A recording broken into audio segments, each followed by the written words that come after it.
গল্পের শুরুতে দেখা যায় সোহাগ সকলের মাঝে এমন একটা কথা বলে ফেলে যে সকলে কথাটা তো শুনেই চমকে যায়। আর সব থেকে বেশি যে চমকে যায় সে হচ্ছে ময়ূরাক্ষী। আসলে সোহাগ অফিসারকে বলেছে যে অফিসারকে আর শাঁখাটা খুঁজতে যেতে হবে না, সোহাগের কাছেই আছে। অফিসারও কথাটা শুনে তো অবাক, বলছে যে এতক্ষণ যখন তোমার কাছে শাঁখাটা ছিল তাহলে তুমি বলনি কেন? আমাদের সকলকে এরকম ভাবে হ্যারেস করার মানেটা কি? এবার দেখা যাচ্ছে সোহাগের বাড়ির লোকরাও সোহাগকে ভুল বুঝছে। সোহাগের বাড়ির লোকরা ভাবছে যে সোহাগ হয়তো ওই শাঁখাটাকে লুকিয়ে রেখে ওদেরকে টাকাটা বিক্রি করে দেওয়ার জন্যই লুকিয়ে রেখেছিল, কিন্তু সোহাগ তো এটা করেনি। এটা ওর বাড়ির লোকরা বুঝতেই পারছে না। সোহাগ তখন ওর বাবা ঠাম্মি সকলকে বলছে, আমি তোমাদের অভাব ঘোচানোর জন্য ওই শাঁখাটাকে লুকিয়ে রাখিনি, আমি এটা অন্য কারণের জন্য লুকিয়ে রেখেছিলাম। এরপর সোহাগ জানায় যে সে নতুন করে শাঁখা পড়তে চায় না বলে সে শাঁখাটাকে লুকিয়ে রেখেছিল। কিন্তু জানেন তো, আমার মনে হচ্ছে অন্য কোনো ব্যাপার আছে। দেখা যাক আগে কি হয়। ইন্দ্র তো সোহাগের কোনো কথাই বুঝতে পারছে না যে সোহাগ কি বলতে চাইছে। কেনই বা এটা করলো, যে শাখাটাকে লুকিয়ে বা কেনই রাখলো, আর ও নতুন শাখা পড়তে চাইছে না বাই কেন?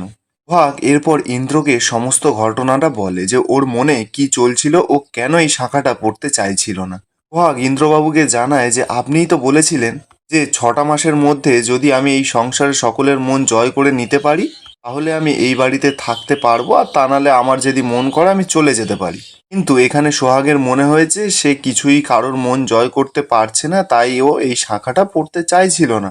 বুঝতে পেরেছে যে এই বাড়ির শান্তি ফিরিয়ে আনা সম্ভব নয়। তাই সোহাগ বুঝে গেছিল যে যে যেমন পরিস্থিতি হোক না কেন ও পরীক্ষায় ফেল করবেই। তাই মিছিমিছি এই শাঁখা পড়ার নিয়মটাও করতে চায়নি, তাই ও শাঁখাটাকে সরিয়ে রেখেছিল। এবার এদিকে দেখা যাবে যে অফিসারটা এসেছিল, সে সোহাগকে বলে যে শাঁখাটা কোথায়। সোহাগ তখনই শাঁখাটা বের করে। আর সোহাগের হাতে ওই শাঁখাটা দেখে সব থেকে তো বেশি ভয় পেয়েছে ময়ূরাক্ষী, কারণ ময়ূরাক্ষী তো শাঁখাটাকে সরিয়ে রেখেছিল। এবার ইন্দ্র কি করবে? ইন্দ্র তো এবার কিন্তু কিন্তু করছে, অফিসারের সামনে গিয়ে বলছে যে সরি অফিসার, আমি তো বুঝতে পারিনি এরকম হবে, আমি না আমার কমপ্লেনটা উইথড্র করে নিচ্ছি। এরপর সোহাগও তো পুলিশ অফিসারের কাছে একটু ক্ষমা চেয়ে নেয়। এরপর অফিসার ওখান থেকে চলে যায়। এরপর ইন্দ্র আর সোহাগের বাড়ির লোক একটু সোহাগের ওপর রাগ করে।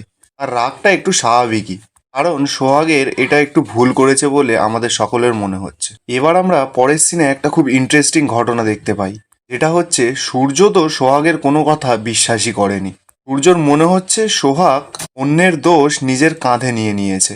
তাই সূর্য সোহাগকে বলছে, তুমি পুলিশকে যা কথা বললে সেটা সম্পূর্ণ মিথ্যে কথা, আমি জানি তুমি অন্য কারোর দোষ নিজের ঘাড়ে নিয়ে নিয়েছো।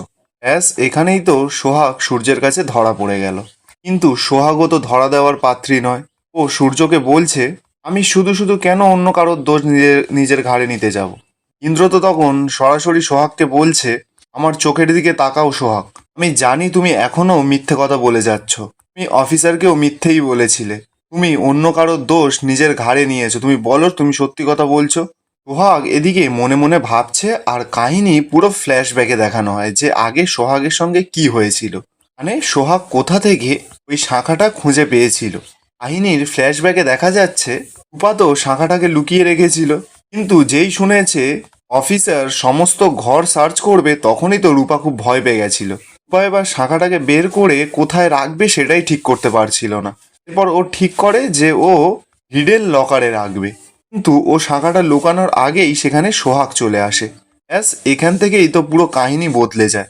সোহাগ তো সরাসরি এসেই রূপাকে ওর আংটিটা দেখায়।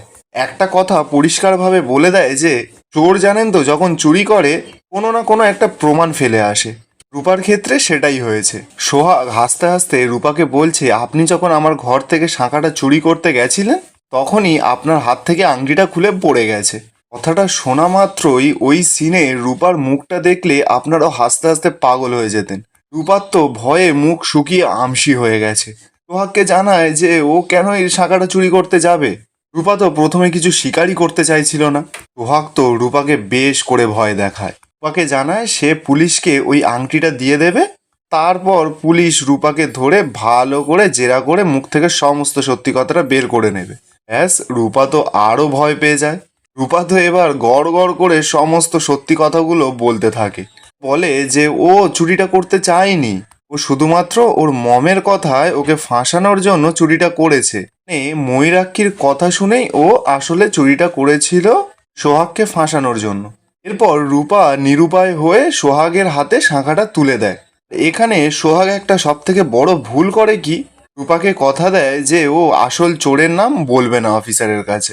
আমার কিন্তু সোহাগের এই ব্যাপারটা একদম ভালো লাগে না। ওর উচিত ছিল আসল অপরাধীকে পুলিশের কাছে তুলে দেওয়ার। এরপর সিন আবার বর্তমানে দেখানো হয়। এখানে সূর্য এখনও সোহাগকে জোর করছে যে সত্যিটা বলার জন্য, কিন্তু সোহাগ তো নেচরবান্দা, কিছুতেই সত্যিটা বলবে না। ইন্দ্র তখনই সোহাগকে খুব ভালো একটা কথা বলে। ইন্দ্র সোহাগকে বলছে যে এখনো কিন্তু তোর সময় ফুরিয়ে যায়নি, তুই যদি চেষ্টা করিস না এখনো তুই এই পরীক্ষায় পাশ করতে পারিস। সূর্যের মনের ইচ্ছাটা সোহাগকে জানায়, আর সোহাগ এবার কি করবে সেটা তার ব্যাপার। এরপর বাড়ির সকলে বোঝানোর পর সোহাগ জানায় যে ও শাঁখাটা পড়তে রাজি আছে। এরপর ধারাবাহিকের অন্য সিনে দেখা যায় ভিলেনে তো লড়াই করছে। মীরাক্ষী রূপাকে আর ভরসাই করতে পারছে না। রূপাকে বলছে যে তোমাকে না ভরসা করা আমার সব থেকে বড় ভুল হয়েছে, তুমি কোনো কাজের না, তুমি পুরো অকাজের, তোমাকে মেয়ে বলতেই আমার লজ্জা করছে। আমি যদি একা এই প্ল্যানটা করতাম তাহলে আমি পুরো সাকসেস হতাম। এরপর ময়ূরাক্ষী রূপার ওপর সন্দেহ করে, ভাবছে রূপা হয়তো ইচ্ছাকৃতভাবে আংটিটা সোহাগের ঘরে ফেলে এসেছিল। রূপা তো ময়ূরাক্ষীকে বারবার করে বলার চেষ্টা করছে যে ওটা ইচ্ছাকৃত করে করেনি, আংটিটা ওর হাত থেকে ভুলবশত খুলে পড়ে গেছে সোহাগের ঘরে। ময়ূরাক্ষী এরপর রূপাকে এমন একটা প্রশ্ন করে, রূপা তো শুনেই ভয় পেয়ে যায়। এই সিনটা না আপনারা কেউ মিস করবেন না, এখানে বেশ ইন্টারেস্টিং সিন হয়েছিল। রূপা ময়ূরাক্ষীকে জানায় যে সোহাগের দেখানো পুলিশের ভয়ে ময়ূরাক্ষীর নামটা সোহাগের কাছে বলে দিয়েছিল, যে ওই ময়ূরাক্ষী হচ্ছে আসল মাস্টার মাইন্ড। মানে বিষয়টা হচ্ছে এই চুরির পেছনে রূপার কোনো হাত নেই, সমস্ত কিছুর প্ল্যানে ময়ূরাক্ষী ছিল, এটা রূপা সোহাগকে জানিয়ে দিয়েছে। ব্যাস কথাটা শুনেই তো ময়ূরাক্ষী খুব রেগে যায়। ময়ূরাক্ষী একটা ঠাসিয়ে চড় মারে রূপাকে। ধারাবাহিকের অন্যদিকের সিনে দেখা যায় সূর্য আর সোহাগ তো ঘরে এসেছে। সূর্য এখনো সোহাগকে বিশ্বাস করতে পারছে না যে ও পুলিশের কাছে সত্যি কথাটা বলেছে। সোহাগকে এখনো প্রশ্ন করে যাচ্ছে যে তুমি আমাকে সত্যি কথাটা বলতে পারো, আমি কাউকে বলবো না। সোহাগ তো আবারও সেই একই কথা যে কোনো চোর ওখানে ছিল না, সোহাগই শাঁখাটা লুকিয়ে রেখেছিল। সোহাগ জানায় যে ও তো আর মাত্র 6 মাস আছে, তাই এইসব কথা নিয়ে থাক না, এইসব কথা নাই বা বললে। সূর্য তো এই সোহাগের 6 মাসের কথাটা শুনলেই খুব রেগে যায়। আসলে সূর্য তো সোহাগকে খুব ভালোবাসে, তাই জন্য ও যখনই শোনে যে 6 মাস পর সোহাগ এই বাড়ি ছেড়ে চলে যাবে, তাই ওর কথাটা শুনলে খুব রাগ হয়। এরপর দেখা যায় সোহাগে শাঁখা পরানোর অনুষ্ঠান নিচে সম্পূর্ণ হয়। মানে সূর্য সোহাগের হাতে শেষমেশ শাঁখাটা পরিয়ে দেয়। এরপর দেখা যায় এই সিরিয়ালে সব থেকে সুন্দর মুহূর্ত হতে চলেছে। সোহাগকে খুব সুন্দরভাবে বিয়ের সাজে সাজানো হয়। এরপর মালা বদল, সিঁদুরদান সমস্ত কিছু সম্পূর্ণ হয়। আর আপনাদের আজকের এপিসোডটা কেমন লাগলো কমেন্টে অবশ্যই জানাবেন। আর আমি আজকের এপিসোডটা এখানেই শেষ করছি।